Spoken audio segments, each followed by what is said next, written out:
we are in the presence of a celebrity right now. This is We are. She did the Super Bowl commercial with Bill Murray and Jeep. That's it right there. This is it. This is the one that started it all. You planned that. No, I didn't, but yeah, that's cool. Could we be in line for something funny to come out of the mouth? Just might happen. What a little key.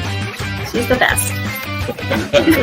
Everyone deserves to feel their best. Everyone deserves to move their best and not have pain. I'm a little upset that Ben got like 2 inches taller because he's already tall, dark, and handsome enough. Culture is something we think about like all the time at Strookies. You know, we're all coming from different cultures. Our comments have exploded through the roof. So there you go.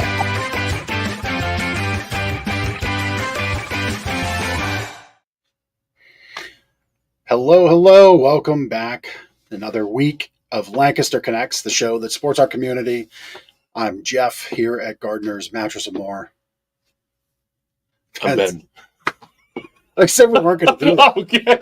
Sorry. All right. Well, now we have to clue the people in. So our wonderful guest who we're going to bring on in a few minutes, Brad, nailed it with the preparation for a guest on the show. Guest of the year. Yeah. We've had many guests of the year, but Brad was like perfect in alignment. Yeah. There's a lot of things we do back behind the scenes that you would never see.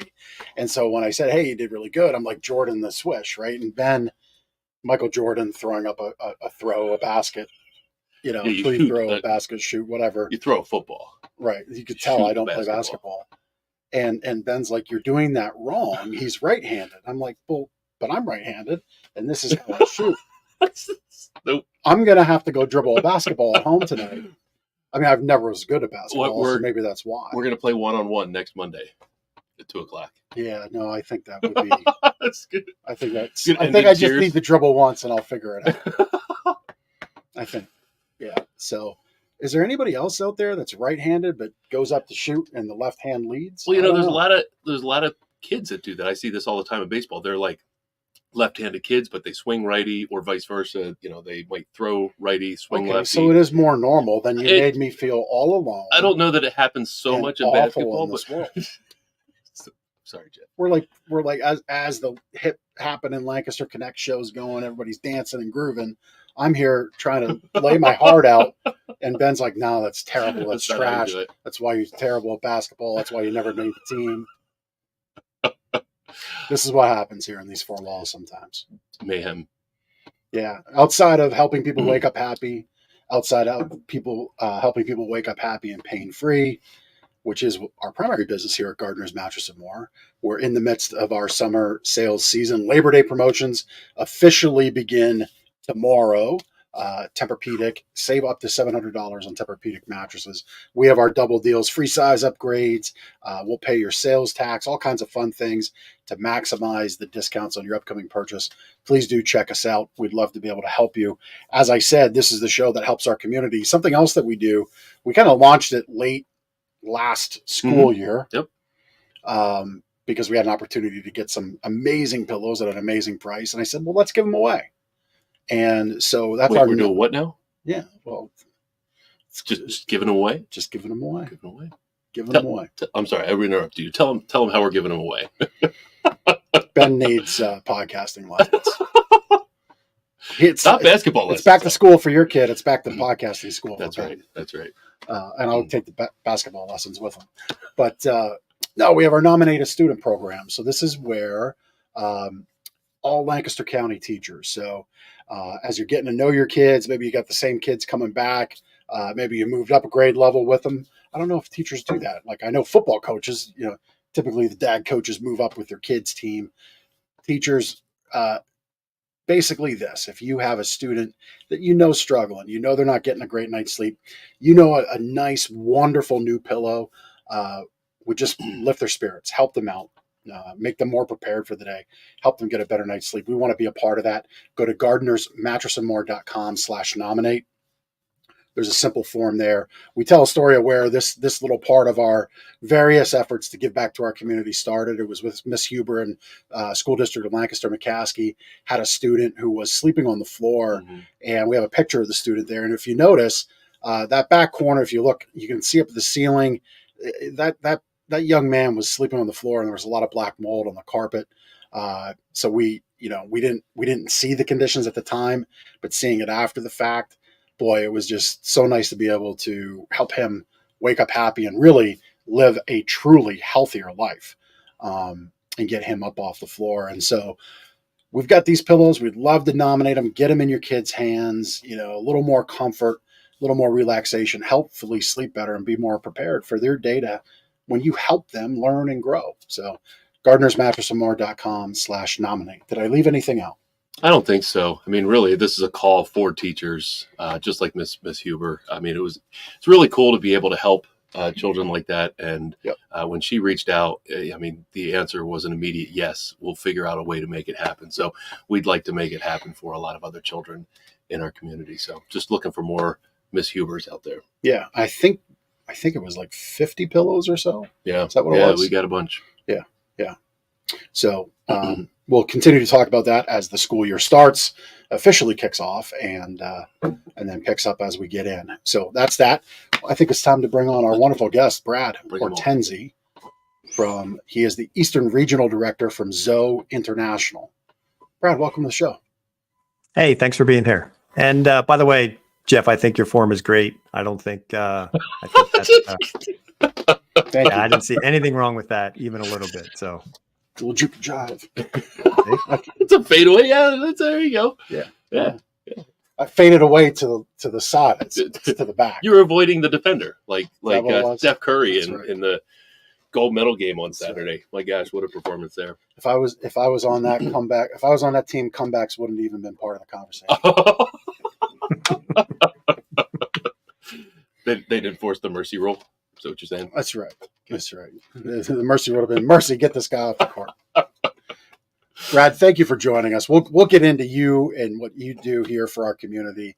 So for those who don't know, give us the background on ZOE International. What is the mission? Who do you serve? And how do you help our community? Yeah. Well, first off, thanks for the opportunity to share. So ZOE International, we've been around for about 20 years, originated in Los Angeles, California, and Thailand. Our founders had started this. We are an anti-trafficking nonprofit. Currently, we are in 5 countries, Thailand, Japan, Mexico, Australia, and here in the U.S. And then here in the U.S., we're in Southeast Pennsylvania, mostly Lancaster County, and also Los Angeles. We do a number of things.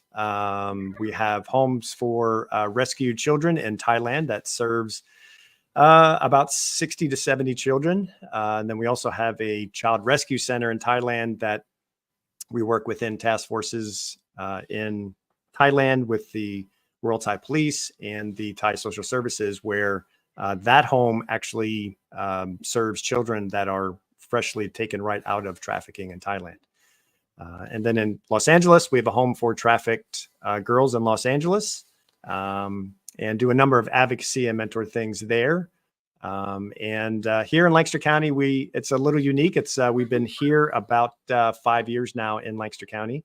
And so I serve as the coordinator of the Lancaster County Human Trafficking Task Force. So I'm a volunteer coordinator under District Attorney Heather Adams. And District Attorney Heather Adams has been very aggressive in her administration of going after human trafficking. So there was a task force set up, and ZOE is the originating, or sort of the organizing and the coordinating organization within the task force. We just make sure we're filling gaps with prevention, we're doing restoration, and we can talk about that a little bit more. But generally speaking, we are the coordinating organization that comes alongside the District Attorney's Human Trafficking Task Force and fills in where we can. Okay. So we have police, we have district attorney. How does a case originate? Because I think a lot of people would think in Lancaster County, wait, we have a human trafficking problem. Mm-hmm. This is an idyllic area. You got the city and its vibrancy. You got the countryside. You got tourism. You got farming. This does not sound like a place that would need this kind of focus and effort. So how does the, I don't want to say need, but how do the incidences arise? Mm-hmm. And what's your part in bringing everything to light? Yeah, great question. So, and And you're absolutely right. This is a great place to live and work. And it's interesting when we begin to tell people how busy we've been as a task force, and their eyes are just very shocked with what's going on. Heather Adams just shared a statistic since the beginning of our human trafficking task force started 3 years ago. There's been, I believe, 117 arrests in Lancaster County in those 3 years. Now, those are not all specifically for human trafficking. Many of those are to cut down the demand for online sex, basically, here in Lancaster County, which we can go into some details there that are just really, that's what really surprised people. So the cases start a number of ways. We're doing a number of stings here in Lancaster County. But also sometimes there's tips that come in, and sometimes we've had where some women have reached out and says, I need help. And then the task force will come around on certain ways of working the case that way, of trying to find her, trying to get access to her if she needs help. So where do these tips come in from? Like if somebody sees something or knows something or needs to reach out, how do they do that? So generally speaking, there's always the 911 call that can help. But because of the trauma bond and because there's things that are going on in her life, and I say her, there is human trafficking with all sexes. It's just generally speaking, we're because there's so many numbers with women, we usually say her, but she could always call 911. Sometimes they do, but not always. Some of these cases come in through the National Human Trafficking Hotline, and that'll get filtered to a national hotline, and then that'll go to different coordinating law enforcement agencies around, and then that's how some of the cases come in. But the majority of them are proactive police stings where we're actually actively trying to cut down on the demand of online sex. Those guys coming towards those guys that want to seek those type of services online with adults. We're trying to really cut down on those type of guys, those guys that are coming that are trying to find services with children. And then there's also what we'll do is we'll answer the ads that are out there and trying to seek relationship with the women there to try and pull them out of human trafficking. Wow. You shared as we were ramping up before we went live, you often ride along in this on the sting operations. So share with us, obviously we don't want you, we said it again in the pre-show, we don't want you to like reveal any tactics. We don't want you to obviously reveal any victims or anything like that, but maybe for the listeners and people watching, give us some insight as to what those moments are like, and most importantly, why you're there. Yeah. So ZOE International in a situation like the stings, depending on there's those three types of stings, 3 stings within one operation that we do talk about. So there's that going on. So most times those are hotel stings at hotels. During that time, really what we're seeing is, again, we're there. Law enforcement and prosecution doesn't need any help. They're doing a great job in seeking out and constantly trying to look and probe to find human trafficking. But where ZOE International comes in is once contact is made with the women, our advocates, we have trained advocates that their job is to seek relationship with them, offer services. Not every woman that we come in contact with would have a trafficker or a pimp, so to speak. So those that don't, we're offering services to them to see if there's anything we can do to help them. Maybe not go online and offer the services if there's something we can do there. So, and then those that we feel that are being trafficked, again, what services can we provide? Is there anything we can do to try and pull them out of the life? There's a bit of a misnomer that thinking that when we come across someone that is being trafficked, that they're going to wrap their arms around us and say, thank you for saving me. I'm so glad to be a part of this process. That just doesn't happen. Because of the trauma bond, most people that are engulfed in trafficking don't even realize they're being trafficked, and they're in this really warped relationship with their trafficker.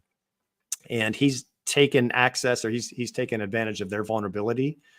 So they're not making the great decisions, and he's making all the decisions for them. So many times when they come in contact with us, it's our job just to love them unconditionally and just sort of offer some services and a continued relationship, if it's safe, to see if there's anything we can do to help them come out of the life. Yeah, wow. I hadn't considered that fact of having that bond between trafficker and victim.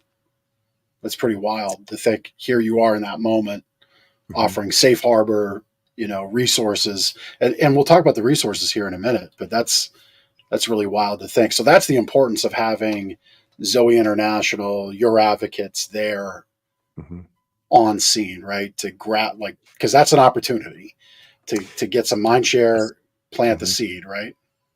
That's a great opportunity, and the iron's hot right there. So there's a number of things we can swoop in and do that. So, and we don't do this alone.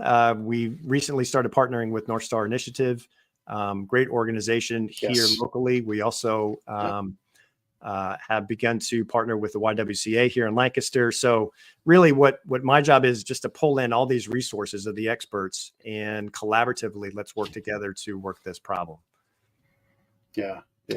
Brad, I have a question. Actually, maybe two questions. Why Lancaster for human trafficking? I know we talked a little bit about, at the beginning that you're in Lancaster, and I just kind of want to know why the roots here in Lancaster.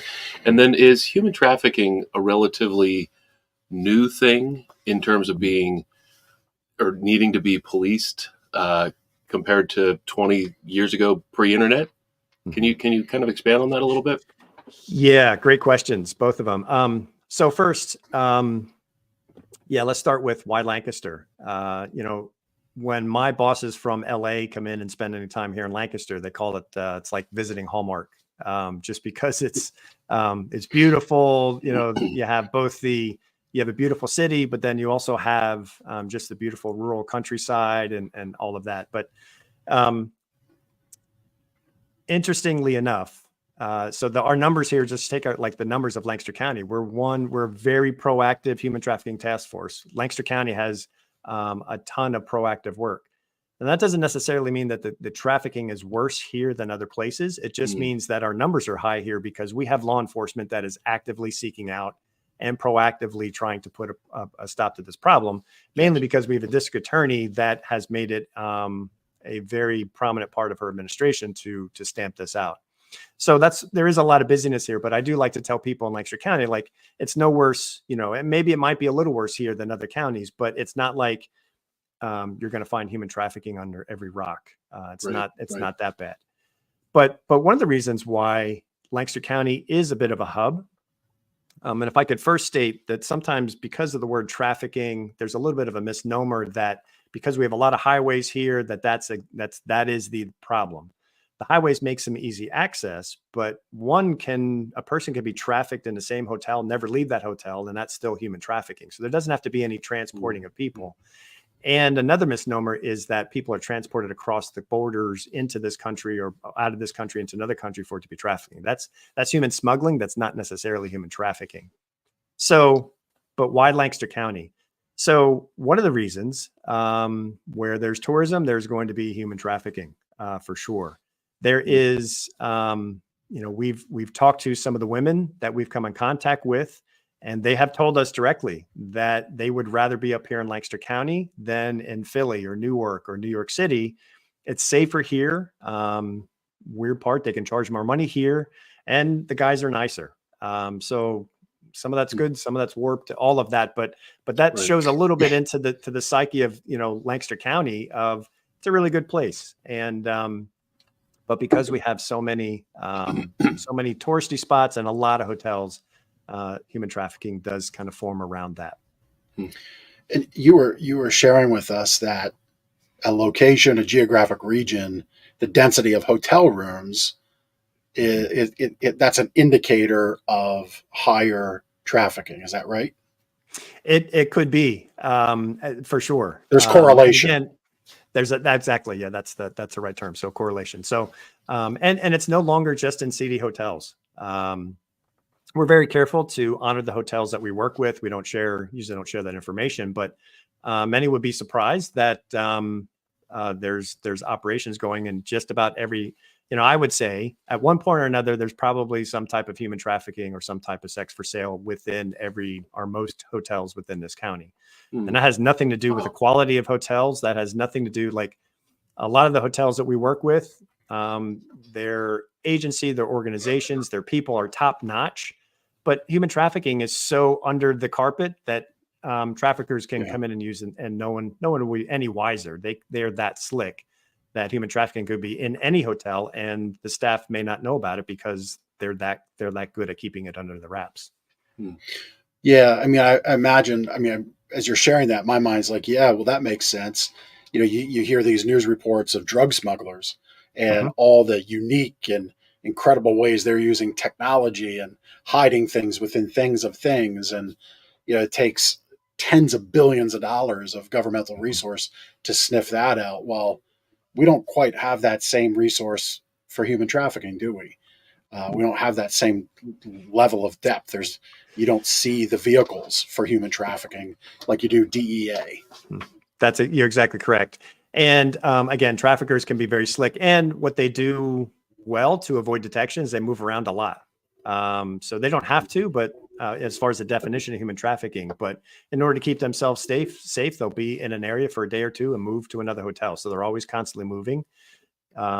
They know that if they stay in one location long enough, someone might get the indication like, hey, something's up. Or, most hotels today have staff that are trained to look for what human trafficking looks like. So the longer they stay in an area, indicators or red flags could start flashing. So they're constantly moving. Interesting. Brad, one of the things I saw. Oh, go ahead. Yeah, to answer your earlier question, is human trafficking rather new, or it's sort of like a newer thing on the thing that on the horizon that we need to be looking at. So in some ways, it's not that it's changed at all. It's just that finally, law enforcement and the whole criminal justice society has caught up to what actually was taking place. Okay. So I'm retired law enforcement. I'm going to date myself a little bit. When I first started this, first started law enforcement, was early 90s when we had typewriters. So and no cell phones. So that's how old I am. But back in the day, there was no term human trafficking. And that day, back then, we had a prostitute on the sidewalk and she had a pimp. And but in generally, that's human trafficking. And now we've finally caught up to the fact of, okay, there's a lot more going on with this relationship. It's so much more manipulative. It's so much more exploitive. So now everything's kind of caught up, and now we're looking for it. Gotcha. I want to talk about the Ride for Freedom documentary, but to really drive home the trauma bond that exists, the manipulation that exists. And again, if I ask too much here, just let me know. But is there a moment that really opened your eyes in working with a woman? Because you said sometimes these women don't even realize they're being trafficked. I know when we had North Star on, that was a big part of our talk, and they kind of worked through like the things that happen. From your experience, what was the most eye-opening example of a woman being manipulated where she didn't even really realize that this had all happened in her life? Yeah. So, and this hits a little close to home. I can be vague about the details of this, but we had worked a sting, and there was a sting where it was obvious human trafficking. Law enforcement was top notch and on it. So when he dropped her off at the hotel, she went into the hotel where the operation was going on, but the surveillance unit outside saw him and made a stop and started engaging with him. And they had enough to arrest him on promoting prostitution. She at the time was not, she wanted nothing to do with the whole situation. She was saying, no, I'm not trafficked. And there was indicators there that that we definitely knew she was being trafficked, but we also know that she was going through all the signs of the denial part, and she was really afraid of him and etc. So fast forward another 8 months, and out of the blue, she contacts one of the officers that was with on that detail. And she says, yeah, I get it now. I realize I'm being trafficked. Can you help me get out? So through Department of Homeland Security and task forces, she got out. North Star played a huge part in helping us along with this process. But she was around for a little while, and then all of a sudden she just disappeared. She went back just like that. So it's just one of those heartbreaking things where she's kind of vacillating back and forth of trying to understand the situation that has happened to her throughout this whole thing, and watching the situation from afar.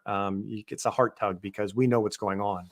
And it was both an affirmation to us because this is what we teach. This is, we do prevention campaigns all the time and trainings. This is what it looks like. And to see it face to face like that again, because we've seen this most times, that's a gut punch. That's Yeah. But they also, the statistics also show, like, not unlike domestic violence victims and survivors, that they go back and forth sometimes 5 to 7 times before they really come to the understanding of what happened. So that was just one of those touches. Her process is not done, and yeah, we're still rooting for her. Well, yeah, 5. I mean, I really was literally, I kind of went back in my seat when you said 5 to 7 interactions and touches there. Mm-hmm. When we had on, I'm just going to say North Star because I forget the wonderful ladies' names, and I think some leadership has changed there. But when we had North Star on, the thing that really hit home for me was they said the successes are when their people they care for say, "I feel like a human again." Mm-hmm.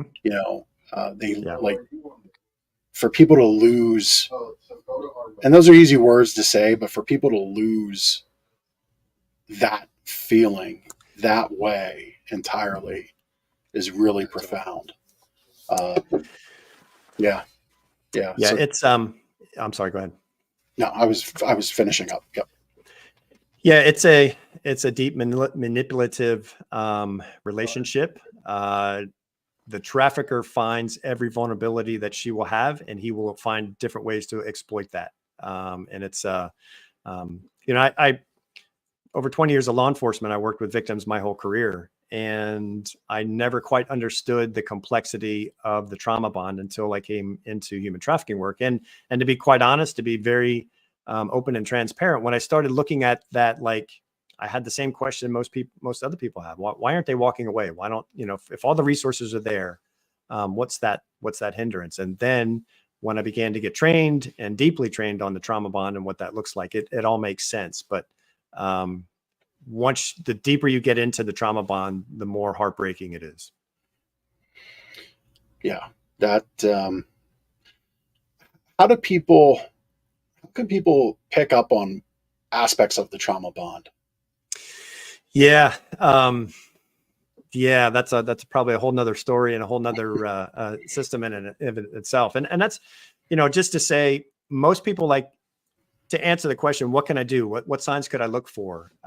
You can look for signs, but sometimes the signs don't say everything. Many times people say, like, hey, is this human trafficking? And they'll give a scenario, and that scenario looks like a teenage girl that's having a bit of a hard time with her parents setting some boundaries or healthy boundaries or something like that. So we can teach the signs, but it's a lot bigger than that. And sometimes it's a both and, but generally speaking, what it would look like is someone that has lost all control to make decisions for their own life. That's one of the main things. And trafficker would do things like separate her from all the healthy relationships that she has in her life.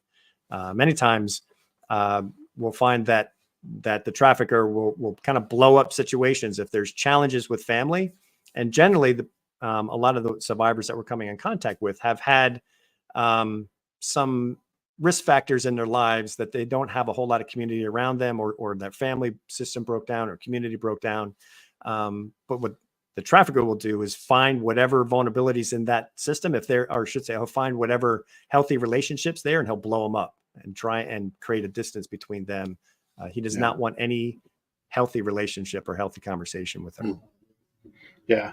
I mean, I can speak personally, not to the human trafficking element of that manipulative behavior, but in another aspect of my life where that instrument of destruction of relationship existed. So, that's something I think for just anybody watching, anybody listening, if you see things like that going on, it's likely indicative of a bigger problem. Again, doesn't necessarily mean you call the police and say, hey, there's a human trafficker next door. ZOE International, I'm sure on your website you have a lot of resources. We had on your social media 5 things to look for and consider. But yeah, I mean, it's the kind of thing, if you see it, pay attention, and maybe reach out to a tip line and let the professionals take over from there. Absolutely. That's great advice. Yeah. So tell us about A Ride for Freedom, this great documentary. Yeah. Thank you for the opportunity. Yeah. So it's a documentary that is just in the process of being released. Starting back, first, how does cycling and human trafficking intersect? And that's a story of my wife and I, starting with ZOE International. So, well, first off, A Ride for Freedom is a documentary on the exploits of our team, the ZOE team, that we've entered into the Race Across America. So the Race Across America is a race that happens every year. It's been going on for, I think, almost a little over 40 years. Happens annually, starts in California and used to end in Maryland, but now it's ending in Atlantic City, New Jersey. It's a 3,000-mile bike race. And the reason ZOE's involved in the Race Across America is every team that enters into the Race Across America, they raise funds for their charity of choice. So it's already naturally a fundraiser for charities. So 2018, my wife and I were with ZOE in Thailand. We lived in Thailand for 5 years, working there. But we came home and we were interacting with our founders, and we were involved in some meetings, and they were talking about the amount of money that needed to be raised to open the home in Los Angeles. My wife and I were avid cyclists. So we said, well, hey, what if we do a fundraiser cycling? We'll cycle across the country and we'll do fundraising events as we go and raise awareness and also funds. So our founder said, sure. So 2018, my wife and I rode our bikes from Virginia to California. Total of, I think, a little under 4,000 miles for that ride. But we invited people to ride with us. And then when they rode with us, depending on how many days they rode, they would raise funds for that day. So it was a successful campaign. We raised about $180,000, and we thought, wow, that was good. Good for you. At that point, then we started having a bunch of riders with us that we were talking about the Race Across America. Now, this is an actual race. So now all the type A guys from Lancaster County were coming on, and the cyclists, and I don't have to say anymore, Lancaster County people, we get it done. So these guys would say, hey, let's do a Race Across America. Well, we can enter and raise funds that way. So the next year, 2019, we entered into the Race Across America. Had no clue what we were doing. Again, we enter into the 8-man relay team. So the logistics in this thing are astronomical. It's a 24-hour-a-day race. So once the race starts, you don't stop until you reach the finish line 3,000 miles later. Wow. And you're racing against all the other 8-man teams. So yeah, it is just, it's pure chaos. It's pure chaos. So I had all that to say, we ended up finishing in like maybe 6.5 days. We raised, I think the first time we raised over $200,000. So we thought, okay, this is probably a good awareness project for us. So we do it every other year. We've raced 3 times now. So 2019, we placed third. 2021, we actually won it, came in first place. Congratulations. And then in 2023, we did it again, and we finished second. This last year, we're sort of known as Lancaster County's team. A lot of the other teams that enter into this, they got to know us. We're known as Lancaster County teams. We're known as the team from Amish country. So we carry that across the country. Most of the teams that enter are I would say not most, maybe 40% of them, 30-40% are from other countries. So there's a lot of, and even those people know that we're from Amish country. So it's like this kind of branding that we've been getting. So you're doing Lancaster proud. Exactly. We hope so. And so in 2023, we did a documentary on this to use it as an awareness of what normal people can do when they have the passion to raise awareness and to rescue children that are engaged in human trafficking. So that's what the documentary is about. So the documentary tells the story of you being involved in the race across America. It's our exploits of the 8 cyclists and at that point we had like 20 crew members. What's it like for all these people to get together and come across the country through the race across America? One of the things we wanted to do was the 8 cyclists, we gave them 8, we changed the names of the girls, but we gave them 8 girls that ZOE was working with and their story and to really connecting them to why we're doing this. And throughout the whole documentary, you'll see it's all about the why. 3:00 in the morning when you haven't slept more than a few hours over the past couple of days and you're absolutely exhausted, you're going to ask yourself, why am I doing this? And just there on the cyclist's arms is a girl, then he knows her story. He knows what she's struggling with. He knows that his engagement in this is helping her. And that's the why. So that's really the thesis of the whole documentary. Yeah. And you're one of the cyclists? No, not anymore. So I'm getting older. I raced the first 2 years. It got a bit too big to manage. Plus, once we started getting known as Lancaster County teams, Lancaster County has a lot of cyclists. So a lot of guys were stepping up, and now we actually have a waiting list of guys that want to ride. So we've created a very fast team. Crazy enough, we average over 20 miles an hour for 3,000 miles. And that 20 miles an hour is trucking. It's moving, but now when you put in that we climb over 175,000 feet in those 3,000 miles, because we're climbing the Rockies and then we're also climbing the Appalachians, that puts a little sizzle on those 20 miles an hour. So many times on a flat, we're hitting 24, 26, 28 miles an hour. So do you draw straws for Kansas where it's just flat across? Well, interestingly enough, and in the documentary, Kansas was a really hard spot for us this past year because I was just trying to make a joke, but yeah. No, and normally Kansas is not bad, but Kansas, the Midwest can be very windy, and so we had a day and a half of headwind, gusting at 20 miles an hour, but steady, 12 to 15 miles an hour in your face. And we had like 90 to 95 degree temperature. So it was a really hot Kansas, both Kansas and Missouri were really difficult for us this year. Wow. So where can we watch this documentary? So it's, we're in the process of trying to, we're a nonprofit trying to figure out, okay, what's the next steps of something. It's really well done. We had a production company, Astorius production company make it for us. So right now, if you go on to our ZOE RAM website, if you just Google ZOE Race Across America, our website will come up, but it's gozoe.org/RAM 2025. That'll come to our landing page of we're racing again in 2025. So it'll have the details of what our team, who our team is, etc. And on there's a sign up that you can sign up and get the link for the documentary. Mm. Very good. One thing I wanted to point out, you have sponsors that you take on for the race to help support the effort and the result of raising, 6 figures with, a 2 in front of it. And I would imagine 2025, you'll probably have a big goal as well. But the sponsors page, we had Country Lane Gazebos and Redner's Markets as an example. Mm-hmm. It seems almost any charitable thing I go, youth sports organization, which I was just at for my son's football season kickoff yesterday, Redner's is there. Mm-hmm. Redner's is a Berks County business, but it's our neighbor to the north. And, ZOE International is connected to Berks County. We talked about a mutual friend of ours pre-show that you work with on the front line. So I share that when we show these sponsors, think about that. Think about what they're doing in your community.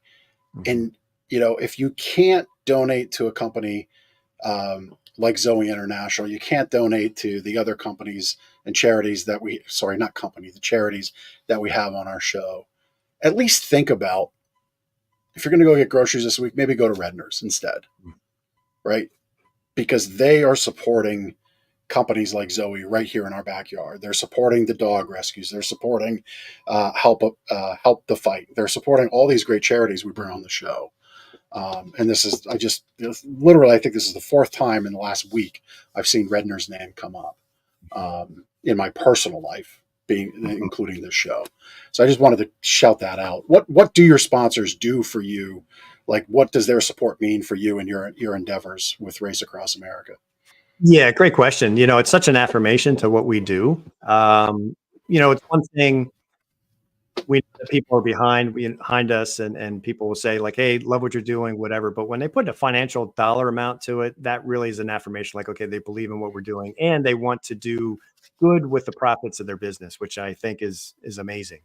And yeah, to your point, I think it's just we should be aware of, okay, what organizations and what businesses out there are sinking their time, money, and resources into their own communities, because all are. And I think it's just, to your point, it's just a great thing to do to make sure that this is a community thing. So having that community impact is very powerful. Yeah. And real quick, just a little left turn in the conversation. You said it, do good with the profits they make. I think a lot of folks look at donations like, oh yeah, well they just get to write that off, right? Like there's a whole Seinfeld episode about write-offs, right? Are you a Seinfeld fan, Brad? Write it off. I'm an absolute Seinfeld fanatic. Yeah. So you know the exact episode we're talking about. What I just wanted to touch on that because I think most people understand this, but maybe they just need to hear it this way. A company needs to make money to be able to benefit from donating money. Yes, every company, even if you're losing money, can make a donation, but it really only matters on the bottom line if they are making money. So they are actively choosing to take their profits and do good with them, which is exactly what you said. So thank you for that reminder of all those companies that sponsor you and all the companies that sponsor all the great organizations that come on the show. Thank you for giving back to Lancaster County. For sure. Yeah. Brad, we often ask our nonprofit guests how the Lancaster community can support ZOE International. So what would you say there? Yeah, well, first, I'd like to just kind of deflect just a second of like, what can they do for human trafficking? And maybe you're going to ask that question later. Sorry if I'm, but just. No, perfect. For us, it's more important to, we'll stay as small as we can. We're not out for, most of the stuff that we do, you'll never see on our website. You'll never see on our marketing stuff, just because we like to stay that way. It's not that it's not important to say what we do, but we just want to do the work. So we're not really advertising a ton of what we're doing. So, but I will say, what I love about your question of what can people do? Well, they can educate themselves on human trafficking. Not everybody is set to be on the front lines or in the trenches of human trafficking, and that's okay. Not everybody's cut out for this work. I often tell people, if they think they're interested in this kind of work, just to make sure, dip your toe in the water, because if you jump into the deep end and you're not cut out for this, you're going to get chewed up pretty quickly. It can be very tough. But what they can do is educate themselves. And ZOE has a whole ton of resources on our website of how to educate yourself. Some of the things, like the Polaris Project, the Department of Homeland Security Blue Campaign, there's all types of classes you can take, online classes you can take, and there's just a wealth of information that people can educate themselves. But also, in that, okay, who's doing good nonprofit work in this arena? And do your research, find out who's doing good work, and if you want, support them. If not, there's volunteer opportunities to get involved in. There's financial opportunities, but get involved somehow. But mostly, it starts with educating yourself on what human trafficking is and how it's operating in your community. Yeah, that's great. Great answer. Really great answer. Yeah. And listen, I'll say it for Brad because he's such a gentleman and such a champion for this cause. If you take all the education you want, understand the signs, but if you still want to donate, ZOE International is a great place to donate some of those dollars to if you have them to donate. Yeah, you're more than happy to take donations. I take it. Is that right? Absolutely. But yeah, Yes. thank you for saying it the way you did. Yeah. But you were such a gentleman to say it the way you did. I will say it for you. Yes, please donate if you're so called. Please donate to do it. And it looks like there's even a simple thing, $10 to end campaign. Tell us about that. That's an interesting way to put it. Yeah. And again, I think some people think that, the problem is so large that, oh, well, what is my money? What can it do? But really the $10, it's just a way to, would you commit $10 a month to support us and to support the kids that we serve? And within that, what we love about those monthly donors is that they become part of our team. So they're getting constant updates on things, getting newsletters of what's going on. And it really not only helps us financially, but also really makes it part of the team. And, my whole life has either been military or police work. And what I've noticed about this type of work is that in the past, there can be a lot of sideload stuff, but this is such a collaborative event and a collaborative effort to defeat human trafficking. It should be a team thing. It should be all community things. So when someone becomes a part of our monthly donors, we bring them into the fold and educate them and give them ideas of how they can serve and things like that. So, yeah, that's great. That's wonderful.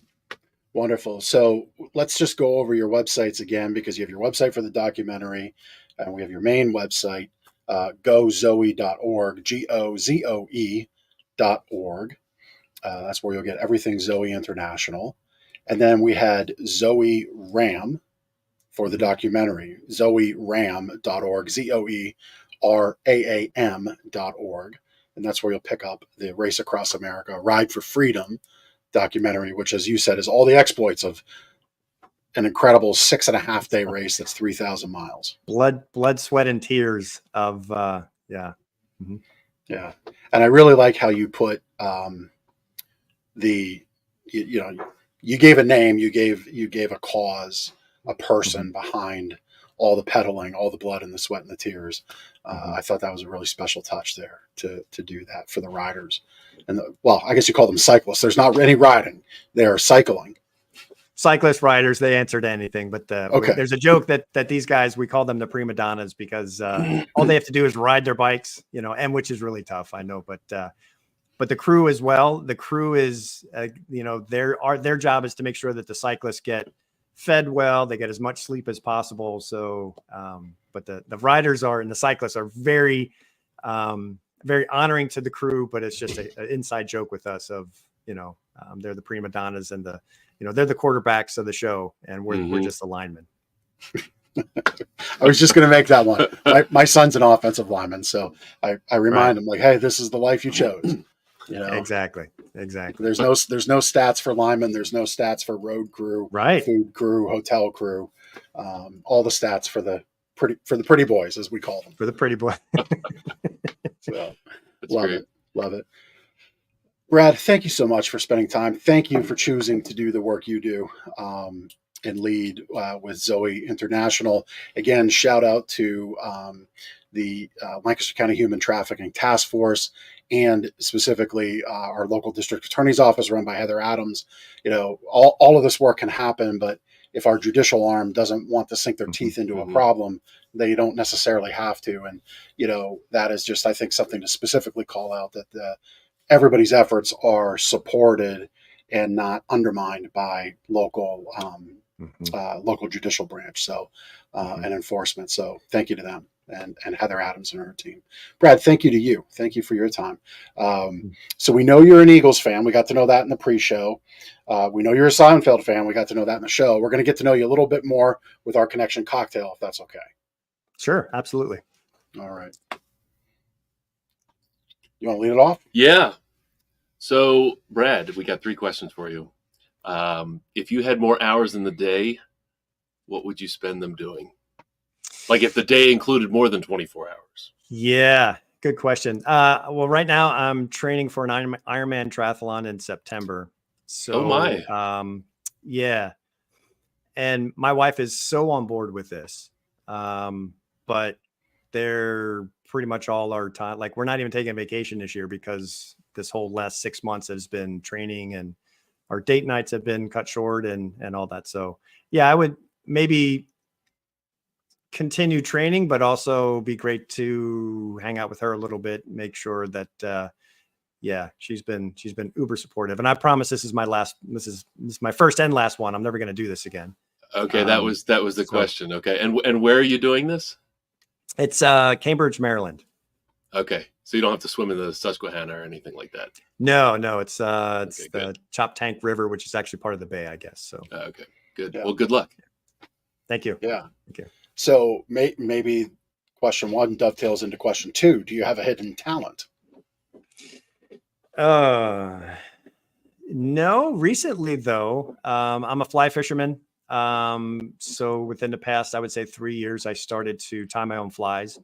I've gotten pretty good at that, but that again, it's one of those things that you don't really pick up right away. It's, experience and technique really matter over the years. So I take a lot of insight from guys that have been doing it for 20 years. So yeah, I said that maybe that's a bit of a hidden talent. Very cool. Okay. And then actually question 2 might kind of relate to question 3 here. You've got your choice: a house on the beach or next to the beach, or a house or a cabin in the woods. What are you picking? Yeah. We have a cabin in the woods, so definitely a cabin in the woods. Yeah. Figure with fly fishing, you're not really doing that in the ocean, are you? Right. But we do like the ocean, but yeah, certainly absolutely cabin in the woods. Very good. Very good. Very good. Well, Brad, thank you. Thank you again for your time, all that you do at ZOE International. Again, if you'd like to learn more, go to GoZoe, GOZOE.org. One of those nice, short, simple URLs to type in, GoZoe.org, and see all the amazing work that they're doing to help end human trafficking. So thank you, Brad. Thanks for joining us today. Appreciate your time. Thank you, gentlemen. And again, I'd love the community aspect of what you guys are doing, bringing the community together, educating the community. Lancaster is a very interesting, and we're very blessed to be here. So what you guys are doing is a really cool thing. Oh, Cool. thank you. Yeah, thanks. Thank you. All right. Thanks for being on the show. Thank you. That's another good one. Heavy topic, but Mhm. just because it's heavy doesn't mean we shouldn't shine light on it. And that's the whole point of our show. So some weeks we're puppy dogs, and other weeks we're heavy topics like human trafficking. And so, wow. And there we go. As a trafficking survivor, thank you for what you're doing. So this is somebody from YouTube commenting. So, Kiki, thank you. That's why we do it. Yep. It's pretty cool. It is. We have this reach. So, wow. Thank you. So I guess we've got our sleep better tip and testimonial. Testimonial. I got a sheet of paper here. Yeah. So you want to go? I'll go. Okay. Yeah. Yeah. Lead it off. So we sell mattresses here, right? And we ask all of our customers for feedback. Sometimes that comes in the form of an online review or, Facebook recommendation. Often it's these paper testimonial forms that we give to customers on their delivery. They fill it out and mail it back to us. This is one that came in last week from Marge and Don right here in Lancaster. They highlighted Drew, their salesperson. Drew has been with us almost 10 years. Coming up on 10 years. Yeah. He lets us know often. He does. Coming up on 10 years. He's a good salesperson. Drew was extremely helpful. He did not pressure us. He took time to explain options and listen to our questions and offer us choices. And then also buying a new mattress turned out to be a pain-free and enjoyable process. Often buying a mattress is something people don't look forward to doing, right? It's like, yeah, got to buy a mattress. But well, it's not like you had mattress buying 101 in college. Right. Exactly. So they would definitely recommend Gardner. So thank you, Marge and Don, for trusting your sleep and health and well-being to gardeners. And thank you for your kind words. Yeah. And just to add to the type of testimonial that Ben had shown, I'm always honored and astounded and feel a moment of blessing when we have customers send in those paper forms. We get more of those each week than we get the online Yeah. reviews. And in 2024, you would think it's the complete opposite. In fact, might think, well, why are you even sending that out in 2024? Aren't we in this digital world? The reality is, as a business owner, we know it's good to let people respond any way they're most comfortable. And so we continue to do both. I just think it's so great that we get those back. We digitize them, and then they are cataloged here in the store, and we put them on display. But the reality is it took probably any of these people that write these reviews, except for the ones that might be only a few words, like it probably took 10 minutes to put this together. Yeah, and that's grab why it, think about the Yeah. answers, write it all down, fold it, put it in an envelope, stamp it, walk it to the mailbox. Yeah, I mean, use their own stamp. it's a process. Yeah, which not a lot of people keep stamps in the house anymore. Yep. It's just a sign of the time. So, yeah, we're blessed and honored that our customers do take the time to give that added time for feedback. So, thank you to all of our wonderful customers. My sleep better tip directly ties into this comment that we got at the end of the show. And it might not be exactly related to a mattress. It might not be exactly related to a pillow or anything we sell here, but can absolutely help your soul in the way that you might be able to sleep better. So do something good in this world. Every one of us has the opportunity for impact. Here we are, two guys coming together to help our community, shine light on human trafficking, and who's ever behind. I'm going to assume the name Kiki Love isn't maybe somebody's full name. That might be part of the name. I don't know. It doesn't really matter. They saw value in our show today. And as a trafficking survivor, they're so grateful for what we're doing. And, they know, and we know, shining light on this will likely help somebody down the road. So all of us have the ability to impact our neighbor, our friend, our family members, the kids we coach, the kids we teach, the people we have in church, just anywhere in our community. We have that opportunity to create impact. So please do it. Please take the time, even if it's 5 minutes a day, 15 minutes a day. Please do it. It's good for your soul. It's good for your neighbor. It's good for our community. And you will sleep better as a result of it, for sure. There's just something that releases in your body. I don't know all the scientific terms and the biological terms, but all those happy, good feelings will help you sleep better. I promise you. So take that time for impact. If you want tactical stuff, beyond what I just shared, you can get our Sleep Better book. Go to gardenersmattressandmore.com/sleep-better. We'll mail you a copy. But I'd love more so for you to take up on my challenge to create impact. Because when our community is great, when our community is strong, our business is going to be just fine. We're going to have all the business we could ever want. So as long as our community is in great health, well-being, that's what matters.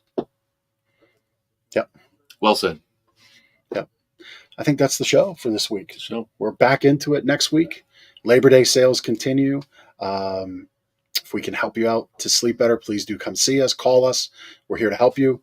If you want to be a guest on the show, if you have a charity, an effort that helps our community, reach out to us at lancasterconnects.com/guest, and we'll get you on the show.